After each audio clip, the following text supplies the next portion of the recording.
Hello, and thanks for joining us today. I'm super excited you could be here because today we're talking about, look, let's be honest, one of the biggest problems you have, which is delegation. When you're first launching your business, then you tend to take everything on your own. Let's talk about that. I mean, ultimately, what happens is you typically have little time and you have a lot of time and don't have a lot of money yet. So what you're doing is you're basically taking on all the tasks yourself, and then you start to generate money, and you need to pull away from those tasks and have other people handle them. But you're not very good at it. Delegation is not something naturally that comes for us entrepreneurs, and we are going to fix that problem today. And to help us solve this problem is Dave Kerpen. He's with us, and he's going to be talking about exactly what we need to do to be better at delegation. So Dave is a serial entrepreneur. He has had 7 businesses and 2 exits. He's a New York Times best-selling author of 5 different books and global keynote speaker. Now, he is the co-founder and CEO of Apprentice, a platform connecting entrepreneurs with top college students, and is the author of several best-selling books as well, including Get Over Yourself,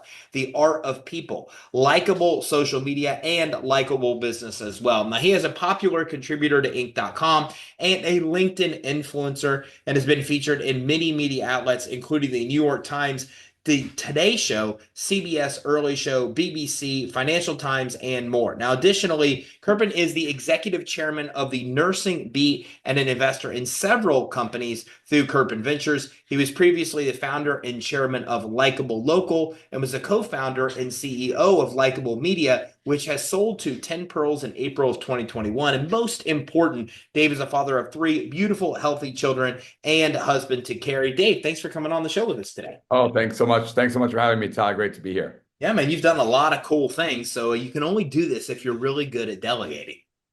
Yeah, I'm glad you mentioned in my bio, most important that I'm the father of 3 kids because that is, that is the most important job for me. And if it weren't for delegation, I wouldn't be able to do that. If it weren't for my ability to prioritize, I wouldn't be able to do that. I pick up my son off the school bus every day at 3 o'clock. We'll wrap this podcast just in time for me to go and pick up my son at the school bus, and that's something that I've been able to do because of my ability to delegate. But for many people, and the reason I wrote my last book, Get Over Yourself, is that for many entrepreneurs, business leaders, that's a real struggle.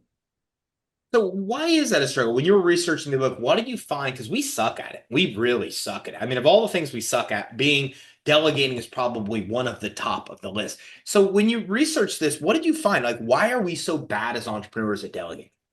Yeah. So actually, the first half of the book is focused on that very question and set of questions because it turns out most of us actually know how to delegate. Like we kind of broadly know how to delegate. It's not really rocket science to give. I mean, half of the book is about how to do it right, right? But it's not really rocket science. We kind of know in the back of our heads how to do it, but there's a lot of stuff that stops us from doing it. So I identified 4 emotional detractors, is what I call them, that keep us from delegating well. And the first one, and the biggest one by far, is fear. We are afraid that people will mess up, that people won't do it right, that we will lose clients, that we won't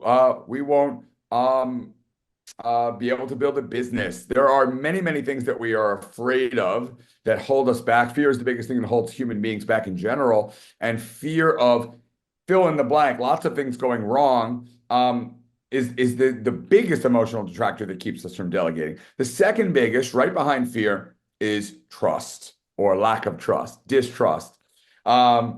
We have a hard time as human beings trusting others, and especially once something has gone wrong, it gets harder and harder to trust others. So we've all made bad hires. Those of you that have hired people, we've all had employees that didn't work out. We've all had even before you were an entrepreneur, maybe colleagues that let us down, or classmates that let us down, or relationships that let us down. And every time we have a letdown, that makes it harder and harder to trust the next time around. So many of us have trust issues that keep us from delegating. We'll talk about, of course, how to address all these things, but fear, trust, and then the other two, a little bit smaller, but many folks have a need to control. We have sort of an innate need to control outcomes when we really can't control that much. We can only control what we do and what we say. And then perfectionism is the fourth. Some of us think like things need to be done perfectly, but perfectionism is a really, really um, tough one for entrepreneurs. The most successful entrepreneurs know that they're going to make lots and lots of mistakes, and they just go for it anyway, and they just get better and better and better. I think about Mark Zuckerberg and failing quickly, failing fast forward. Like perfectionists tend to get really, really stuck in thinking that if things aren't done perfectly, then they can't be done at all. And if no one else is going to do things perfectly but us, so we can't delegate. So those are the four main emotional distractors that keep us from delegating well: fear, trust issues, need to control, and perfectionism. So you've done a great job of figuring out these four emotional distractors. Now, well, what have you found are some of the solutions for us to overcome these four to actually be better at delegating? Yeah. So, well, I'll just go in the order of the same. The thing with fear is that there's no antidote to fear except courage. So there are some in the entrepreneurial circles that say like be fearless.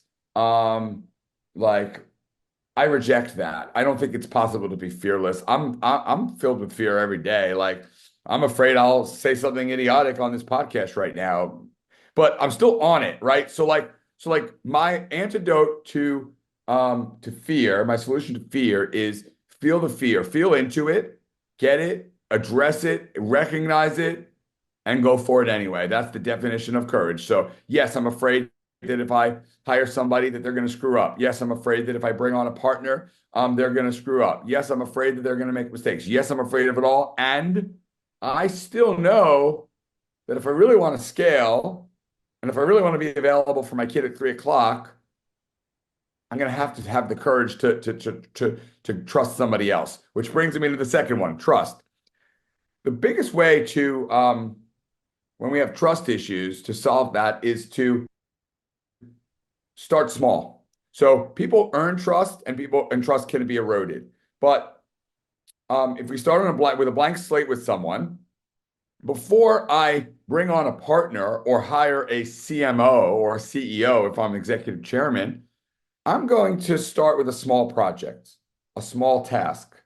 I'm going to give somebody a chance to start to build trust. So I'm not immediately handing over the keys to my house, the keys to my car to some stranger saying, hey, you run my company. I'll see you later. I'm going to Belize. Um, I'm giving small projects and working my way up, and people earn trust. And eventually they've earned all my trust. And yeah, then they can have the keys so that I can go to Belize and live my best life. And they can run things based on what I've built.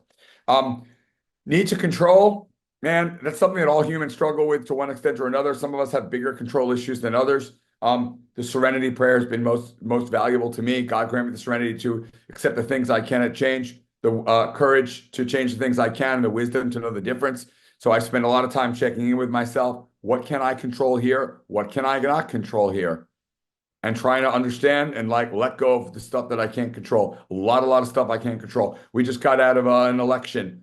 Many people, either way, there was going to be half the country that was like massively disappointed, right?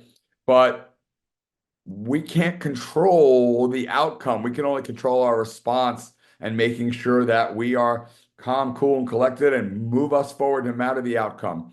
And then fourth, that perfectionism. I'm blessed with not needing things to be perfect, but I wasn't always. I used to be driven for perfection. My dad, when I was growing up, if I got a 99 on a test, he would say, "Why didn't you get 100?" And I used to think that that was a good skill, a good trait.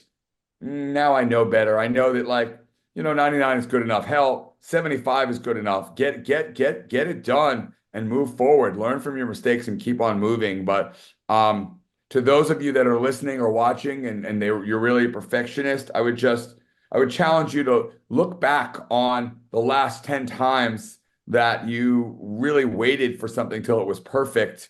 Was it worth the wait?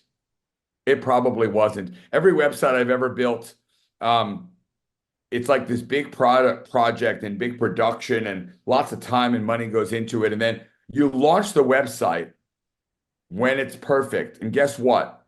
Basically, day one or two, I'm like, well, what about this? Let's add this. Let's add that. There's literally no such thing as perfection. So when we've realized that, we're much better off. One more quick example. Art of People was one of my books. Produced with published by Crown Random House, huge publisher, and at least 10 editors went through it. I went through 5, 6 drafts. All those editors worked on it. Finally, it came out. I was really proud of the final product. And I got an email from one of my readers on day one saying, there's a typo on page 1, right? All right, well, sorry, that sucks, and we'll fix it for the next printing. Like that's all you can do. And so instead of, perfect is the enemy of good, and the enemy of done right. So, all right, I'll shut up now, Ty. But those are my answers for how we can deal with we have to embrace the fact that we're all human. We're all going to have some fear and some trust issues, but that's okay. We still need to act in spite of those. We need to act in spite of those. We cannot let them hold us back. So one of the things that I see and I appreciate you going through the four of the distractors and actually how to overcome those. One of the things that I see is that, I'm doing a task and then I know it's time to delegate. And so then I come in and I delegate and then I have it done perfect. And by perfect, I mean the way I want it done, right? And then the next person comes in, they've never done the task before. So obviously they're not going to do it nearly as well or to the standard that I have set in my head. And then I'm like, I knew it, right? Like I got to take it back and then do it myself. Meaning that we don't give the person enough time to settle in and do that task to the level of satisfaction. We end up taking it back. I see entrepreneurs do this all the time.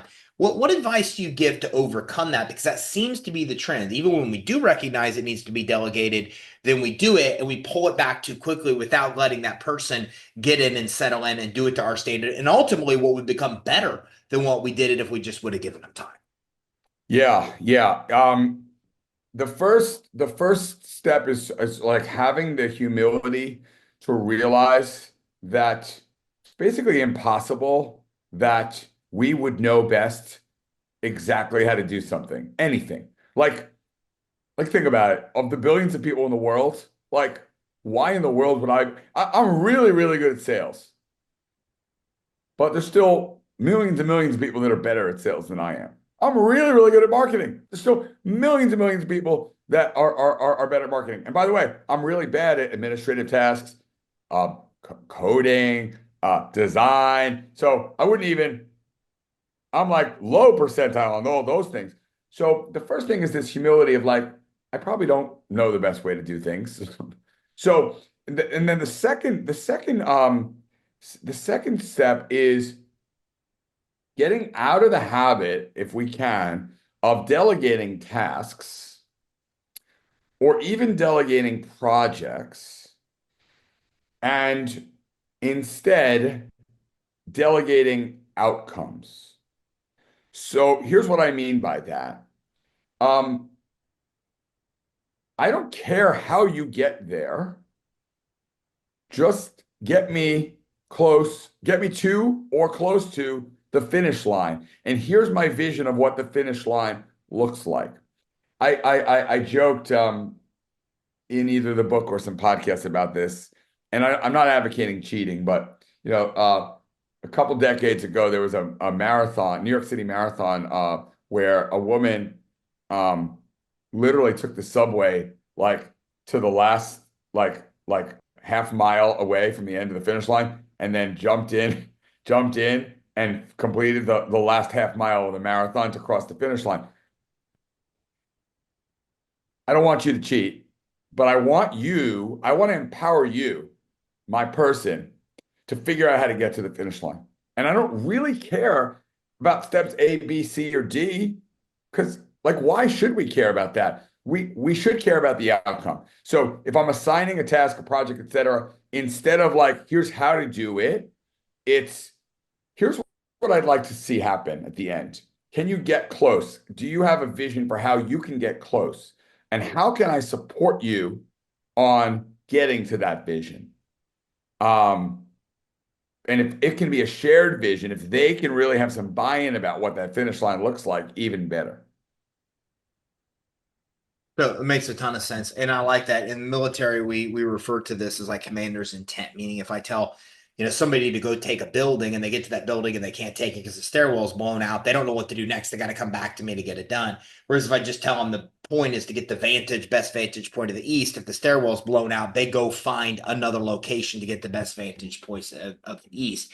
So it's easier to give them the goal where they're going and let them kind of find their way to get there than it is to tell them the specifics on how to get there. Although for people that are control freaks, it's kind of hard to do, right? It's It's very hard to do because like we have a set way of doing it. But what's interesting to your point is I find that when we do it to your method, they find better ways to do it than we ever even thought was possible. And we're like, well, no, not that way. And we're like, wait a minute, well, actually, that's actually a better way to get to the end result. Yeah, hence the humility. And so, what I would say to the control freak, you used it, not me. The control freaks that are watching and listening, Ty, is look, try it your way first to build trust, right? So you already have your SOPs. You know exactly how you want these things done. You've written out, procedures to get there. That's fine. Give it that shot. But then, when they nail it, give them a little freedom to say, you know what? Next time around, if you think you have a better way of solving it, like give that a shot too. Because again, if we really think about it, it's pretty asinine to expect that we would have been have figured out the perfect optimal way to do anything better than any other human being on the planet. Just doesn't make any sense. Like, yeah, we have the most experience and we might have our own vision and we know what we want to do, but like we're just not like no individual is that good at every single thing. Like it's just not possible. So we have to have the humility to realize, yeah, I don't really know how to get this done. I might think I know. I might have built a system in the past that worked pretty well for me.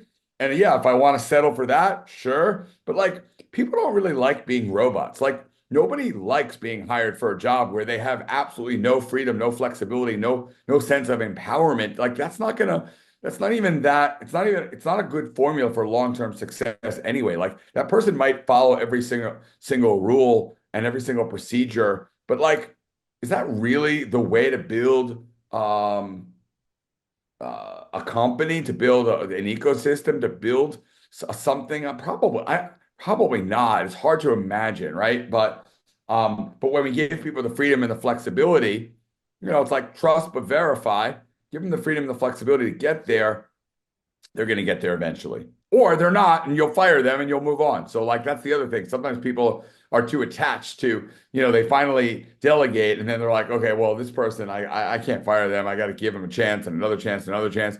The hire slow, fire fast is still the right adage, but you got to believe that next time around you're going to get better at hiring that A player that will get there, right? Versus okay, this person didn't work out. I can never hire them again. I can never hire again for this role. I got to do it myself. That's the danger zone that's the trap that a lot of entrepreneurs unfortunately fall into. How do you hire right? I mean, you built Likeable over 15 years, I think, something to that effect, but when you exited. And so in order to do this, you have to be hiring people that you have trust with, that you can give autonomy to. So what's your advice there? How do we go through and find the right people to be able to know we can trust them and to be able to give them that autonomy? Yeah, it's a good question. And it's something that I've gotten really good at and I'm still pretty bad at overall. So I've gone from like 20% of my hires working out to like 50 to 60% of my hires working out. So that's a reality. Like it's still hard no matter what. I just believe that, especially in today's world, people don't really take jobs for their lives anymore. They take jobs for a little while, a year, 2 years, 3 years. So I recognize um, that I'm not necessarily looking for a lifetime employee. That's for sure at the beginning. And then in terms of like what I look for in an interview, um, it's two things. It's three things. Overall intelligence, um, talent specific to the role at hand. So like if I'm hiring a coder, I need them to be good at coding, right? And so I probably can't be the judge of that, but I need to figure out a way to verify that they're good at what it actually is that they're supposed to do. And then third, and most important, coachability, the humility, the desire to learn, the self-awareness, the focus on continuous improvement. I find that a lot of people say they're coachable, but they're not. A lot of people are very stuck in their ways, are very stubborn, are very self-righteous. And it's in the humility and the self-awareness and the desire to constantly grow that we find the people that are coachable. But like, yeah, okay, maybe I've done a good job on a podcast, but I could get much better on the next podcast I do. How could I be a better podcast guest? Like, again, we just have to be humble enough to realize, or you, the person that's interviewing, has to be humble enough to realize that you can grow. And if I don't see that coachability, then it's a hard pass. How do you know what to delegate? Because as we went from one man shop to 85 team members, it's like I felt like things were taken from me, and that was always the words I used in the beginning. I'm like, I love sales, like sales was just taken from me. Now marketing was taken from me. I mean, it felt that way, right? Because I was passionate about those things, and so I think it was hard for me, especially to determine. I think a lot of entrepreneurs in our audience face the same thing. How do you know? Like what you should be delegating and what you should be holding on to. Well, it's a great question, and I have to tell you, you were queued up to talk about other stuff, and I said, let's talk about delegation, and that's literally a perfect question to ask, Ty, because I do address that in Get Over Yourself. I have a model called the share model that addresses the three things and three things alone that CEOs, entrepreneurs, and leaders should be doing. The first, the S in share, is set the strategy and the vision. That's something that's always worth doing. Strategy and vision, super big picture thinking. Strategy and vision does not mean what we should do next week or tomorrow. It means what we should do in the next quarter, in the next year, in the next 10 years. That's the strategy and vision. Number two, we just talked about it. Hire the right people in the right seats. Hiring. Now, I'm not saying that you should be involved in the hiring. If you're a CEO of a 100-person, 200-person organization, that you should involve in all the hiring, but you need to be involved in all the hiring for the key positions under you. And then those people need to be involved in the hiring for all the key positions under them, and so on and so forth. And number three is in the share model is access to resources. It is your job to make sure there's money in the bank to pay everyone, to make payroll every week. It is your job to make sure that your team has all of the dollars and headcount and tools and software, the resources to get their job done. Strategy and vision, hire the right people, access to resources. And guess what?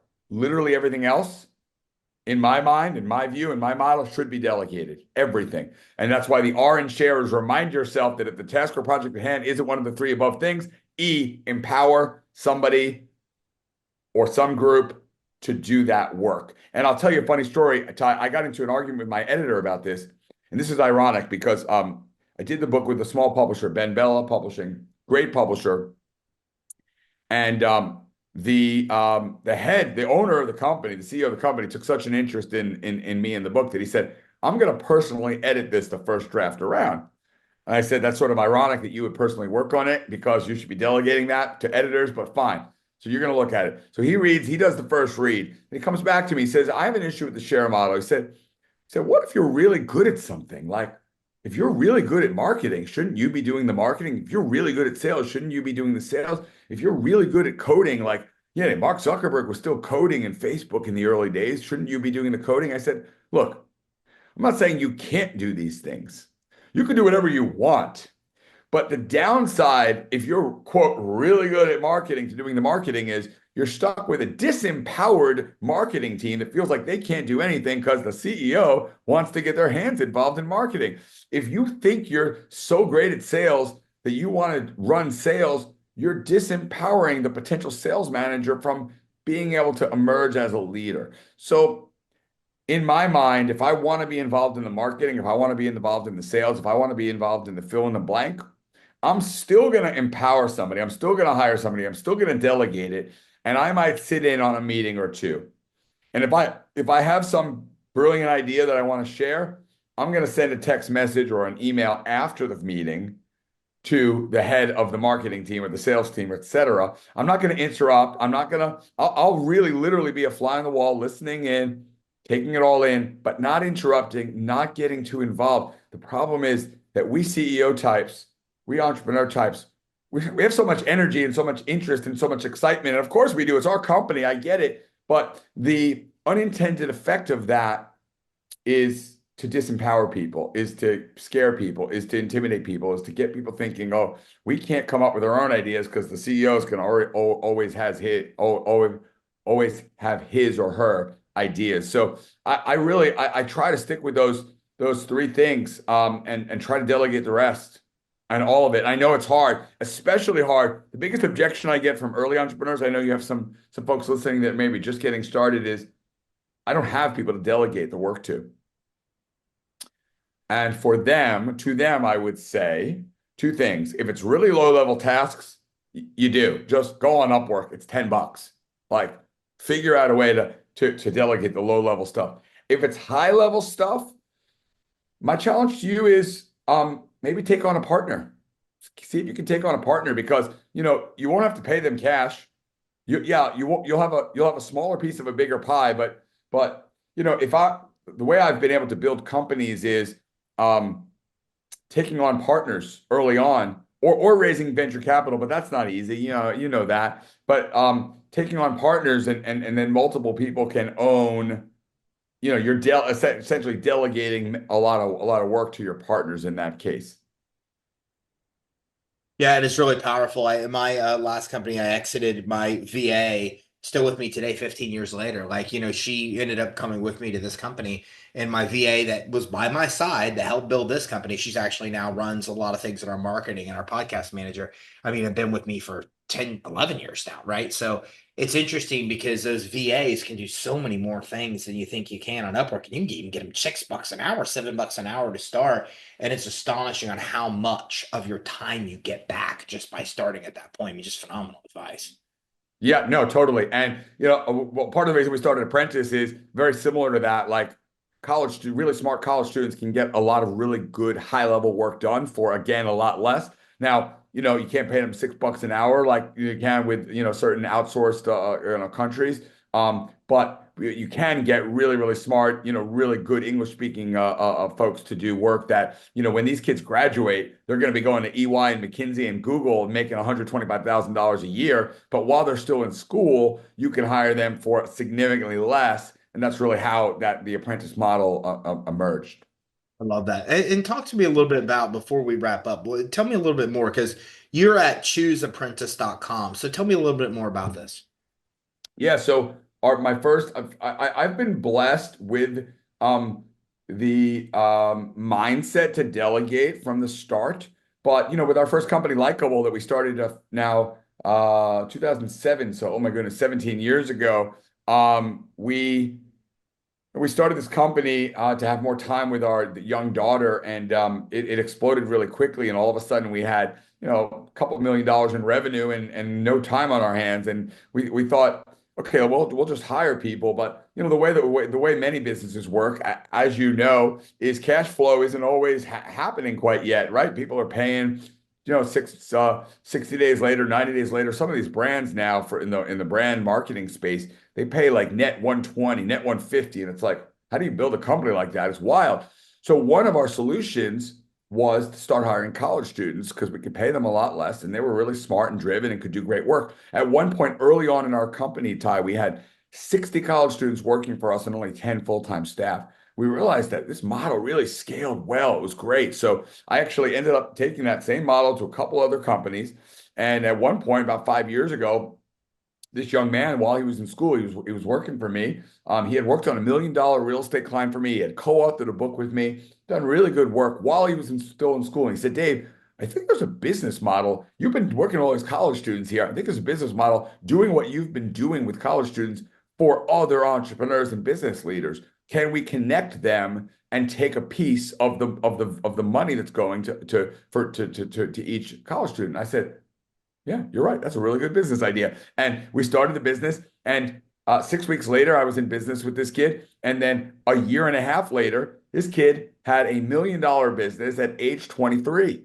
So it worked. It really worked. So we have recruiters at all the top colleges in the country now. So all the Ivy League schools, plus a lot of great state schools, smaller schools. We realized that while Ivy League kids are really smart at certain things, data analytics, for instance, those that want really like hustlers don't necessarily care if they have a Harvard kid. They want somebody that's really hungry and driven and ambitious, right? So we pull from colleges out throughout the country, and we work in 4 areas. So we have 4 roles that we fill: marketing guru, a biz dev rock star, data and analytics numbers cruncher, and operations chief of staff. And we take those 4 roles and supply entrepreneurs and business leaders with somebody you might call it a virtual assistant, but we think that that doesn't really describe it, with these really talented young college students that work part-time.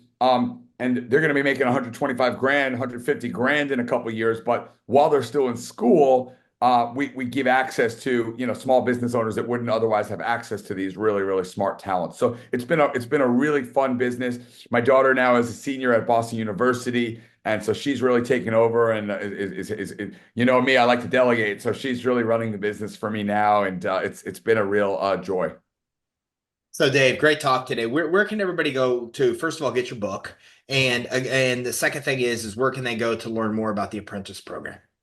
Sure. So, Get Over Yourself, and all my books. Art of People does very, very well with young people, and Likeable Social Media still continues to sell really well. All my books are available on Amazon, Barnes and Noble, bookstores everywhere. And then folks that are interested in apprentice can go to chooseapprentice.com. And I'm also, one of my personal core values, Ty, is responsiveness. So anyone that's watching or listening can reach out to me on LinkedIn or Instagram. I try to respond to each and every person, even if it's just to say thank you. But I also try to keep office hours to meet with folks, and do a lot of pro bono coaching and mentorship these days too in my old age. So happy if I can be helpful to anyone that's listening. Feel free to reach out online. Thanks, Dave, for coming on with us today.